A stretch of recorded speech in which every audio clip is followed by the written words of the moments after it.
అందరూ బాగున్నారా? జై తెలంగాణ. తమ్ముడు నాగరాజ్ చాలా బాగా మాట్లాడిండు. ఆయన మాట్లాడినాక ఇప్పుడు కొత్త విషయాలు నాకేం లేవు చెప్తాను, కానీ ఒక 2-3 విషయాలు.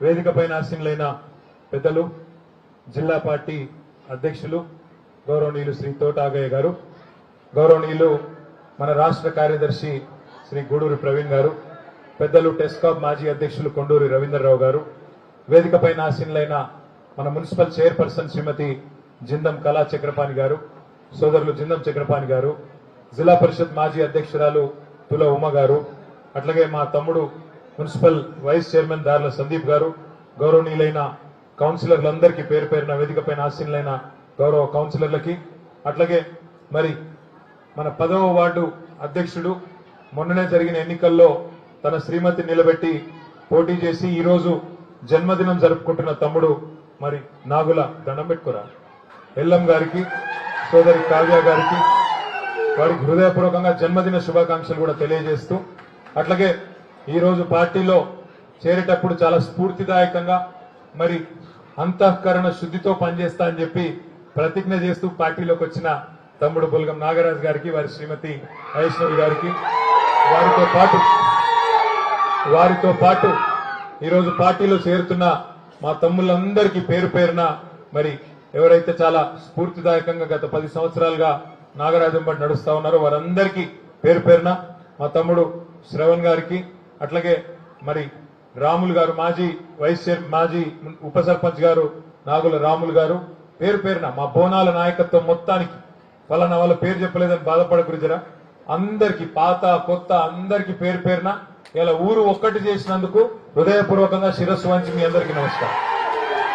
ముఖ్యంగా ఈరోజు నిజానికి మీ ఊరికే నేను వచ్చేది ఉండే, కాకపోతే ఇక్కడ ఎందుకు పెట్టుమన్నా అంటే ఊర్లోకి నాగరాజు ఊరికి రావాలని నేనేం చెప్పినా అంటే పైసలు అవి శాంక్షన్ చేసుకొని వస్తా, తొందరపడకు, ఇప్పుడే వద్దు, మళ్ళా ఊరిలో పెద్ద ప్రోగ్రాం పెట్టుకుందామని చెప్పి ఇవాళ మిమ్మల్ని ఇక్కడికి పిలిచినాం. వచ్చినందుకు మా అక్క చెల్లెలకు అన్నదమ్ములందరికీ నమస్కారాలు. Thank you. రాష్ట్రంలో ఇవాళ పరిస్థితి నాకంటే బాగా మీకే ఎరుక. బోనాలలో అది పెద్ద బోనాలు కావచ్చు, చిన్న బోనాలు కావచ్చు, రగుడు కావచ్చు, చంద్రంపేట కావచ్చు, సిరిసిల్లకు పక్కనే ఉన్న గ్రామాలు ఇవి. కేసీఆర్ గారు ముఖ్యమంత్రి కాకముందు అక్కడ భూముల విలువ ఎంతుండే, ధర ఎంతుండే, కేసీఆర్ ముఖ్యమంత్రి అయినాక ఎట్లా పెరిగిందో నాకంటే బాగా మీకే ఎరుక.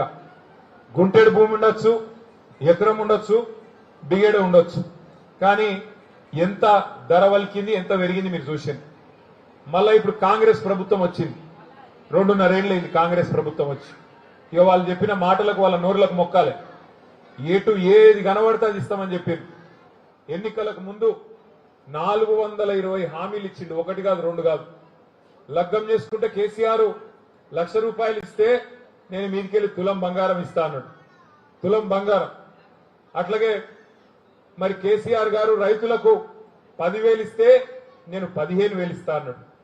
కేసీఆర్ గారు పెద్ద మనుషులకు ₹2,000 ఇస్తే నేను 4,000 ఇస్తా అన్నాడు. అత్తలకు 4,000, కోడళ్లకు ఎంత అన్నాడు? ఇప్పుడు అత్త కోడళ్ల పంచాయతీ 30. నేను మొన్న సూర్యాపేటకు పోయినా, మావాడు ఒక కార్యకర్త తమ్ముడు లగ్గం చేసుకుంటే నేను పోలే. లగ్గం అయిపోయినాక మళ్ళా ఊరికి పోయినప్పుడు ఆ ఇంటికి పోయి పలకరిద్దామని పోతే మా అమ్మ సార్ అని చెప్పి తీసుకొచ్చి ఆ తమ్ముడు కల్పించాడు. బాగున్నావా అమ్మ అని నేనంటే ఆ అమ్మ అన్నది, ఏం బాగున్నా కొడుక అన్నది. అగో ఏమాయన్న, కొత్త కోడలు వచ్చింది, 2,500 తెస్తుందేమో అనుకున్నా, ఏం వేల ఉత్తగానే వచ్చిందని ఆమె అన్నది. అనగా నా కోడల పిల్ల కూడా బాగా గడుస్తున్నది. ఆమె ఏమన్నా దొరికేనా, నీకు మాత్రం 4,000 వచ్చినాయి అత్త, నీకు 4,000 తెస్తావని నేను కూడా అనుకున్నా అని చెప్పి ఆమె కూడా అన్నది. ఎందుకు చెప్తున్నా అంటే రేవంత్ రెడ్డి చేయబట్టి అత్త కోడల పంచాయతీ కూడా 30. 4,000, 2,500 ఆయన నోటికి మొక్కాలి. ఎటు పడితే అటు మాట్లాడిండు, ఏది పడితే అది ఇస్తా అన్నాడు. మరి ఇలా ఏమైందిరా అయ్యా, ఏం సంగతి ఇయ్యకపోతేవి అంటే 100 రోజుల్లోనే 6 గ్యారంటీలు అంటివి కదా, మీదికెళ్ళి శాంతాడంత లిస్టు చెప్తీవి కదా, 420 హామీలు ఇస్తేవి కదా, మరి ఏమాయన భయ్ అంటే ఇప్పుడు కొత్త డైలాగ్ నేర్చిండు. ఎంత కండలు తిరిగిన మొగోడైనా 3 నెలలనే పిల్లలు పుడతారా అంటాండి. ఇవాళ మనకు తెలియదట 3 నెలల పిల్లలు పుట్టరని. ముఖ్యమంత్రి అనేటోడు ఏమంటుండు, 3 నెలలనే పిల్లలు పుట్టిస్తారా ఎవడన్నా అని మాట్లాడుతున్నాడు. సరే రేవంత్ రెడ్డి గారు, మాకు కూడా ఎరికే, నీకు కూడా ఎరికే, 3 నెలల పిల్లలు పుట్టారు కానీ 9 నెలల్లో పుడతారు, మాకు కూడా ఎరికే. కానీ నువ్వు చెప్పిన మాటలు 100 రోజులు అన్నావు నువ్వే అంటివి, 3 నెలలు నువ్వే చెప్తివి, మేము చెప్పినావా? 3 నెలలనే ఇస్తా అని చెప్తివి, ఇయ్యకపోతివి. సరే 3 నెలల పిల్లలు ఉంటారు నాకెరికే, మరి 30 నెలల్లో ఉట్టకపోతే ఏం పిలవాలి నిన్ను? 30 నెలలు అయిపోయాయి కదా, మరి 30 నెలల్లో ఇప్పటి వరకు ఒక్క స్కీమ్ అమలు చేయకపోతే ఏమని పిలవాలి నిన్ను? ఏమని తిట్టాలి నిన్ను? ఏం చెప్తివి నువ్వు ఆ రోజు? గ్యారంటీ కార్డు ఇస్తేవి, గ్యారంటీ కార్డు ఇచ్చిగో ఇది నా గ్యారంటీ, ఇగో రాసుకోండి, సంతకం పెడుతున్నా, ఇగో బాండ్ పేపర్ మీద రాసిస్తున్నా అని చెప్పి ఒక్కొక్కడు జేమ్స్ బాండ్ లెక్క బాండ్ పేపర్లు రాసిచ్చిండు. ఇవాళ ఏడబెట్టుకోవాలి కార్డులు? మరి ఏం చేసుకోవాలి కార్డులు? రైతులకు ఈ రోజు వరకు, ఇవాళ 4 మే, ఈ రోజు వరకు రైతు బందే పడలేదు. 15,000 చెప్పిండు, 15,000 కాదు కదా, ఇలా ఎకరం కూడా రైతు బంధు పడలే ఇంకా పూర్తిగా. రుణమాఫీ అన్నాడు, 2 లక్షల రుణం మాఫీ చేస్తా అన్నాడు, ఉరుక్కుంటా పోని తెచ్చుకోండి నేను కడతా అన్నాడు, రాంగనే సంతకం పెడతా అన్నాడు. ఎన్నెన్ని మాటలు చెప్పి ఆగం చేసి మొత్తానికి కుర్చీలో కూర్చున్నాడు. ఈ కుర్చీలో కూర్చున్నాక వెనకటికి ఎవడో ముఖం బాగా లేకపోతే అద్దం బల కొట్టిండట, ముఖం చక్కగా లేక అద్దం బల కొట్టిండట. ఆయన ఒక అట్లా తయారైంది ఈయన కూడా. ఏమైనా అయినా రేవంత్ రెడ్డి అంటే గట్టిగా అడిగినావు అనుకో, రైతు బంధు ఎందుకు ఎత్తలేవురా భయ అంటే నీ లాగుల తొండలు ఇడిచి పెడతా అంటాడు. ఏమైనా మాకు 2,500 మహిళలకు ఇస్తా అంటే ఏం సంగతి అంటే నీ గుడ్లు వీకి గోటీలాడుతా అంటాడు. ఏమైనా ఇక ఫ్రీ స్కూటీ అంటివి ఏం సంగతి అంటే నీ పేగులు తీసి మెడలు వేసుకుంటా అంటాడు. గట్టిగా తిట్టినావు అనుకో ఏం చేస్తారు మీరు? నన్ను కోసుక తింటారా? నన్ను కోసుక తింటే తప్ప ఇక నాగర ఏం లేదు, ఏం చేసుకుంటారో చేసుకోపోరు అంటాడు. కోసుక తిన్నదందుకు ఏమిటిది ఆయన? మామిడికాయనా, సేపా, పుచ్చిపోయిన పుచ్చకాయ గాయనంటే కోసుక తినుండ్రి, కోసుక తినుండ్రి అని మాట్లాడుతుంది. అంటే ఎంత తెలివి తక్కువ ముఖ్యమంత్రి మనకున్నాడు ఇవ్వాలంటే. ఎవరన్నా సొంత రాష్ట్రాన్ని తిడతారా అమ్మ? ఇప్పుడు సొంత కుటుంబాన్ని తిట్టుకుంటామా? ఇంట్లో పంచాయతీలు ఉంటే కూడా బయటికి పోయి అందరం ఒకటిగా పక్కింటి ఉందని పంచాయతీ పడితే ఒకటై మాట్లాడతాం. అసలు నేను ముఖ్యమంత్రి ఎటువంటి మాటలు మాట్లాడుతుండు? ఢిల్లీకి పోతే నన్ను దొంగలే చూస్తుర్రు, చెప్పులు ఎత్తకపోతాడేమో అని చెప్పి నాకు అపాయింట్మెంట్లు ఇస్తలేరు, నన్ను గెలవనిస్తలేరు అని మాట్లాడుతుండు ముఖ్యమంత్రి. తెలంగాణ రాష్ట్రం అట క్యాన్సర్ పేషెంట్లు ఎక్కున్నదట, ఎయిడ్స్ పేషెంట్లు ఎక్కున్నదట. మరి ఇటువంటి మాటలు మాట్లాడే ముఖ్యమంత్రి మనకు అవసరమా? ఇసొంటోడు మనకేమైనా చేస్తాడా? మీరు ఆలోచించాలి. అందుకే ఇవాళ తమ్ముడు నాగరాజు ఒక మంచి మాట చెప్పిండు. పెద్దలు కేసీఆర్ గారు ఉన్నప్పుడు మన సిరిసిల్లకి ఏం చేసిండో ఒక్కసారి యాద్ చేసుకోండి. సిరిసిల్ల ఒకనాడు ఒక తాలూకా కేంద్రం, ఇవాళ జిల్లా కేంద్రం అయింది.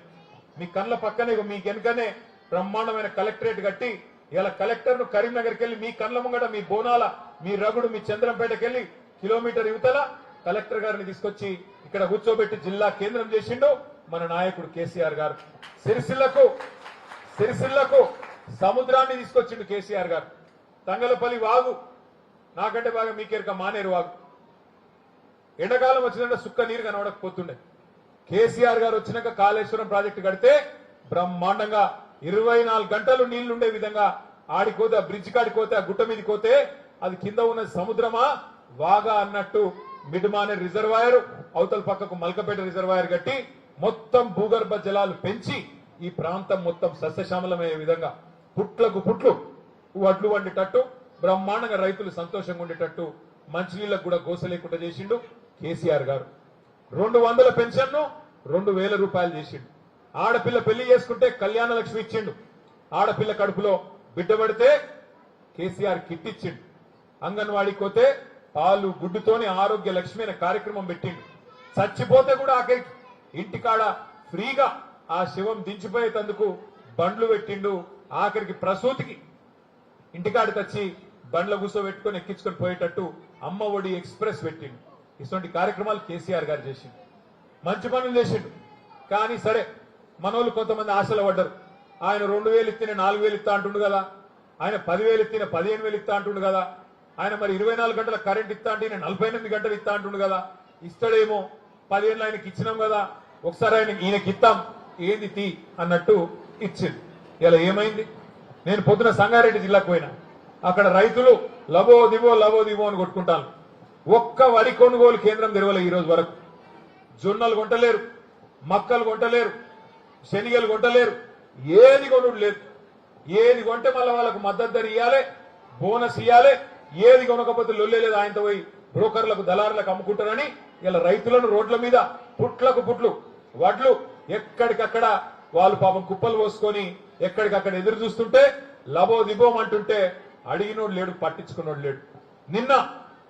నిన్న రంగారెడ్డి జిల్లాలో ఒక రైతు ఆ ఐకేపీ సెంటర్లోనే చూసి గౌరయ్య అనే రైతు ఆఖరికి వడదెబ్బకు అక్కడనే చచ్చిపోయింది. డోర్నకల్లులో వరంగల్ జిల్లాలో అక్కడ మరొక రైతు, ఆయన పేరు ఎంకన్న. వర్షం పడుతుంది అంటే ఆగమాగమై ఆయన సెంటర్లు అటు ఇటు ఉరికి ఆ కప్పెతందుకు టార్పాలింగ్ కోసం దేవులాడుకుంటూ అటు ఇటు ఉరుకుతుంటే పిడుగు పడి అక్కడిదక్కడనే చచ్చిపోయింది. ఇలా ఒకరిద్దరు కాదు, కాంగ్రెస్ గవర్నమెంట్ వచ్చినాక 1000 మంది రైతులు ఇప్పటి వరకు చచ్చిపోయిన వాళ్ళు. కనీసం రైతు బంధు దిక్కులేదు, సస్తే రైతు బీమా లేదు, పంటలు కొనేటోడు లేదు, మద్దతు ధర ఇచ్చేటోడు లేడు, టైంకు ఆఖరికి యూరియా కూడా దొరకలేదు. ఇలా యూరియా కోసం కూడా యుద్ధాలు చేసే పరిస్థితి వచ్చింది మళ్ళా తెలంగాణలో. ఎండాకాలం అయితే కరెంటు కూడా చక్కగా ఇచ్చే ముఖం లేదు. ఎందుకు చెప్తున్నా ఈ మాట అంటే, ఒక్క తప్పు ఓటు వేస్తే, ఒక్కసారి తప్పు చేస్తే 5 ఏళ్లు గోసపడాలి. కేసీఆర్ గారు చెప్పిండు మనకు, మోసపోతే గోసపడతారు, ఆగం కాకుండ్రి రైతు సోదరులారా, రైతు బిడ్డలారా, ఆగం కాకుండ్రి. కాంగ్రెస్ కొత్తది కాదు, బీజేపీ కొత్తది కాదు, 50 ఏళ్లకెళ్ళి చూస్తున్నాం వీళ్ళను. మనల కష్టం, మన తెలంగాణ కష్టం వాళ్ళకి తెలియదు. ఎన్నటికైనా నాకుండే దుఃఖం వాళ్ళకుండది అని కేసీఆర్ గారు చిల్కకు చెప్పినట్టు చెప్పిండు. కానీ మనోళ్ళు కొంతమంది ఇల్లే, మీరు సిరిసిల్లలో నా కోట్లేసిరు, నన్ను గెలిపించారు, కానీ పక్కన ఏం లాడలా, మానకొండూరులా, హుస్నాబాద్లా, ఇవతల కామారెడ్డిలా కాంగ్రెస్ వాళ్ళని గెలిపించారు. ఇలా గెలిపించిన పాపానికి కాంగ్రెస్ వాళ్ళు 2.5 ఏళ్లకెళ్ళి ఇలా రాసి రంపాన పెడుతున్నారు రైతులను. మన పిల్లలను 2 లక్షల ఉద్యోగాలు ఇస్తామని చెప్పిరమ్మా. 2 లక్షల ఉద్యోగాలు ఇస్తాం పిల్లలకు, మొదటి సంవత్సరంలోనే ఇస్తాం అని చెప్పి రాహుల్ గాంధీ వచ్చి చెప్పిండు. 2.5 ఏళ్ళ 12,000 ఉద్యోగాలు కూడా ఇయ్యలే. ఏమైంది అయ్యా అంటే, మాకు తెలియదు, గట్లే ఉంటది, కాంగ్రెస్ మోసం గిట్లే ఉంటది అని తప్పించుకొని ఎవరి సందులలో పడి వాళ్ళు తిరుగుతా ఉన్నారు. ఎంత దారుణమైన పరిస్థితి అంటే, నిన్న కరీంనగర్ లో, ఇప్పుడు ఆడికెళ్ళి వస్తున్నా నేను, నిన్న కరీంనగర్ లో ఒక బంగారు దుకాణం మీద 5 తుపాకులు పట్టుకొని పోయి పొద్దున 11 గంటలకు, నిన్న పొద్దున 11 కొట్టంగా కరీంనగర్ లా బంగారు దుకాణం మీద పడి ఆడ కాల్పులు జరిపి 4 షూట్ చేసి బంగారం ఎత్తుకొని పొద్దున కూడా వారిపోయింది. అంటే ఎంత దౌర్భాగ్యమైన పరిస్థితి ఇలా రాష్ట్రంలో ఉన్నది. దయచేసి మీరు ఆలోచన చేయండి. పోలీసులు పని చేస్తలేరు, వ్యవసాయ అధికారులు వాళ్ళ పని చేస్తలేరు, అందరూ ఒకటే పని పెట్టుకున్నారు, దోచుకో దాచుకో. రేవంత్ రెడ్డి హైదరాబాద్ లో దోచుకుంటుండు, మాకు దోచినంత మేము దోచుకుంటామని ఎక్కడోళ్ళు అక్కడ మంత్రులు, ఎమ్మెల్యేలు దండుపాలెం ముఠా లెక్క దోసుకునే పనులనే పడ్డారు. మనం భయపడే అవసరం లేదు. మీకు సిరిసిల్ల వరకు నేనున్నా, తప్పకుండా నేను చేయగలిగేది మా తమ్ముడు నాగరాజు చెప్పినట్టు, మా తమ్ముళ్ళు అక్కడ బోనాలలో ఉండే శ్రవణ్ గాని, ఎల్లం గాని, రాములు గాని, ఇంకా ప్రశాంత్ గాని, మిగతా సోదరులు గాని అందరం కలిసి కట్టుగా ముందుకు నడుద్దాం. తప్పకుండా మనం ఇక్కడ మన ప్రాంతంలో మనం ఏమి ఇబ్బంది పడకుండా చూసుకుందాం. కానీ తప్పకుండా మన మీద బాధ్యత ఉన్నది. మళ్ళీ తిరిగి కేసీఆర్ సార్ వస్తేనే, మళ్ళీ తిరిగి కేసీఆర్ సార్ వచ్చి రాష్ట్రాన్ని పట్టాలు ఎక్కిస్తేనే మన బతుకులేమన్నా బాగుపడతాయి. లేకపోతే మాత్రం మళ్ళా కోసపడే పరిస్థితి. ఏనాడు మనం అనుకోలే, కళలో కూడా అనుకోలే ఇంత మోసం జరుగుతుందని. కానీ మోసం జరిగింది. ఇవాళ మొత్తం అన్ని వర్గాలు, ఒక యువకులను మాత్రమే మోసం చేయలే, ముసలోళ్ళను మోసం చేసిండు, 4,000 పెన్షన్ అని చెప్పిండు, బీసీలను మోసం చేసిండు, 1,00,000 కోట్లు ఇస్తా అన్నాడు, సంవత్సరానికి 20,000 కోట్ల బడ్జెట్ అన్నాడు, బీసీలకు 42% వాటా ఇస్తా ప్రభుత్వ కాంట్రాక్టులలో అన్నాడు. ఒక్క పని చేయలే ఇప్పటి వరకు. ఎస్సీలకు మోసం చేసిండు. కేసీఆర్ 10 లక్షలు ఇస్తే నేను 12 లక్షలు ఇస్తాను మోసం చేసిండు, 12 పైసలు ఇయ్యలే. మైనారిటీలకు మోసం చేసిండు, అట్లాగే ఎస్టీలకు మోసం చేసిండు, మహిళలకు కూడా మోసం చేసిండు. నిన్న మాట్లాడుతుండు ముఖ్యమంత్రి కొత్తగా, 1 కోటి మంది మహిళల్ని కోటీశ్వరులు చేస్తారట. 1 కోటి మందిని. నేను చెప్పిన అసెంబ్లీలో, ఆ 1 కోటి మంది కోటీశ్వరులు అయితే ఎన్ని సున్నాలు పెట్టాలని చెప్పురా భయని అడిగి, అది కూడా తెలియదు ఆయన. నెలకు 2,500 ఇచ్చే ముఖం లేనోడట మిమ్మల్ని కోటీశ్వరులు చేస్తారట. నమ్ముదామా? కూట్ల రాయి తీయనోడు ఎట్లా రాయి తీస్తాడా? ఒక అట్లున్నది ఈ ముఖ్యమంత్రి కథ. పెద్ద పెద్ద మాటలు ఇంటనేమో మనం అడ్డం పడాలి. చక్కెరచ్చి ఓ అది చేసినా ఇది చేసినా. ఇక ఈ మధ్యన ఒకటి నేర్చుకున్నాడు, ఏం చేసినావా మహిళలకు నువ్వు అంటే, ఇంకా ఫ్రీ బస్సు పెట్టినా అంటాడు. ఫ్రీ బస్సు కథ ఎట్లుందంటే, నేను నిన్న మొన్న చూసిన సోషల్ మీడియాలో, ఆ రేవంత్ రెడ్డిది ఒక పాట ఉంటుంది, ఊకూకినే రాలే కూర్చున్న సీటు అది ఉంటుంది పాట. ఊకూకినే రాలేదమ్మా కూర్చున్న సీటో ఎక్కిన సీటు అది ఉంటుంది. ఫ్రీ బస్సు ఎక్కి మహిళలు సీట్ల కోసం కొట్లాడుకొని ఆ సీట్లో కూర్చొని ఆ పాట పెడుతున్నారు. ఉత్తుకిన రాలేదు, గట్టిగా కష్టపడితే వాళ్ళని నూక్తే వీళ్ళని నూక్తే సీట్ వచ్చిందని చెప్పి చూపెట్టుకుంటూ పెడతాను. నేను అడుగుతున్నా, ఫ్రీ బస్సు అని పెడితివి, పోని అందులోనే మన గౌరవం ఉందా అంటే మహిళలకు గౌరవం లేకుండా చేస్తేవి, మగోళ్ళకేమో డబుల్ టికెట్ పెడితివి. మహిళలకు ఫ్రీ అట, ఇంట్లో ఉండే మహిళలకు ఫ్రీ అట, భర్తకేమో డబుల్ టికెట్ అట. ఇక అది ఎక్కడ ఫ్రీ అమ్మా నాకు తెలియక అడుగుతా. అందుకే ఈ రేవంత్ రెడ్డి ప్రభుత్వం, కాంగ్రెస్ ప్రభుత్వం ఇవాళ చేస్తున్న అరాచకాల ముగింపు పలకాలనే తమ్ముడు నాగరాజు నిజానికి అవకాశం ఉన్నా అధికార పార్టీ వాళ్ళు పిలిచినా కాదు, నేను కేసీఆర్ గారు ఎంబడినే ఉంటా, రామన్ ఎంబడినే ఉంటా అని వచ్చినందుకు గట్టిగా చప్పట్లతో తమ్ముడు నాగరాజు గారికి అభినందన చెప్పాలని చెప్పి నేను కోరుతా ఉన్నా. సరే, గతంలో నాగరాజు వేరే పార్టీలో ఉండే, బీజేపీలో ఉండే, అప్పుడు కొంత కొట్లాటలు జరిగినాయి ఊళ్ళే. అక్కడ ఇట్లా అంటే అక్కడ అట్లాంటివి ఉంటాయి, ఊరన్న కాడ ఇల్లన్న కాడ పంచాయతీలు ఉంటాయి. నేను తమ్ముడిని కూడా కోరుతున్నా, ఇవాళ మీరు కౌన్సిలర్ ఉన్నారు, మీరే బాధ్యత తీసుకోవాలి. గతంలో ఏమైనా చిన్న చిన్న గొడవలు కనుక్కోటి ఉంటే పెద్ద మనసు చేసుకొని పెద్దరికంతో అందరినీ కలుపుకొని పోయే బాధ్యత మీకు, అట్లాగే ఎల్లంకు, శ్రావణ్కు, అట్లాగే రాములన్నకు, వంశీకి, అందరికి మీకే ఉంటది. ఇక ఊర్లే మళ్ళా నాకు కొత్త పంచాయతీలు పెట్టదు. ఇక ఊరన్నాక అందరు కలిసి ఉండాలి. కంపల్సరీగా అడు ఇంకో జెండా లేకుండా చేయాల్సిన బాధ్యత మీరు తీసుకోవాలని చెప్పి మనస్ఫూర్తిగా కోరుతూ, నేను తమ్ముడు నన్ను ఒక గుడి గురించి అడిగిండు, తప్పకుండా చేస్తా అని చెప్పినా, ఏం గుడి అది? పోచమ్మ గుడి గురించి చెప్పిండు, పోచమ్మ గుడికి తప్పకుండా సాయం చేస్తా అని చెప్పినా చేసి తీరుతాను. అట్లాగే ఊర్లో ఇప్పుడు మల్కపేట చెర్లకెళ్ళి నీళ్ళు తేవాలి మా ఊరు చెర్లకి అని చెప్పిండు, అది కూడా చేస్తా. మీరందరూ కలిసి కట్టుగా దయచేసి బ్రహ్మాండంగా మరి గ్రామాన్ని, గ్రామాభివృద్ధిని లక్ష్యంగా చేసుకొని ముందుకు పోదాం. హృదయపూర్వకంగా చాలా చక్కగా మాట్లాడినందుకు నాగరాజుకు ప్రత్యేక ధన్యవాదాలు తెలియజేస్తూ, మరి మీ ఎంబడొచ్చిన సైన్యానికి కూడా నేను కోరుతా ఉన్నా, తప్పకుండా కలిసిమెలిసి నిన్నటిదాకా ఒక చాప్టర్, రేపటి నుంచి ఇంకో చాప్టర్. నిన్నటిదాకా ఏమైనా పాత పగలు పంచాయతీలుంటే అవన్నీ పక్కకు పెట్టుర్రి, అందరూ కలిసి మెలిసి దయచేసి అన్ని కూడా సిస్టమేటిక్ గా పార్టీని నడిపే క్రమంలో ముంగటి పోదామని చెప్పి కోరుకుంటూ, మళ్ళొకసారి బోనాలకెళ్ళి ఇంత పెద్ద ఎత్తున వచ్చిన మా ఆడబిడ్డలందరికీ, అన్నదమ్ములందరికీ హృదయపూర్వకంగా నమస్కారం తెలియజేసుకుంటూ, జై తెలంగాణ, గట్టిగా లగాయించనాలి, జై తెలంగాణ, కేసీఆర్ గారి నాయకత్వం, కేసీఆర్ గారి నాయకత్వం, జై తెలంగాణ. Thank you.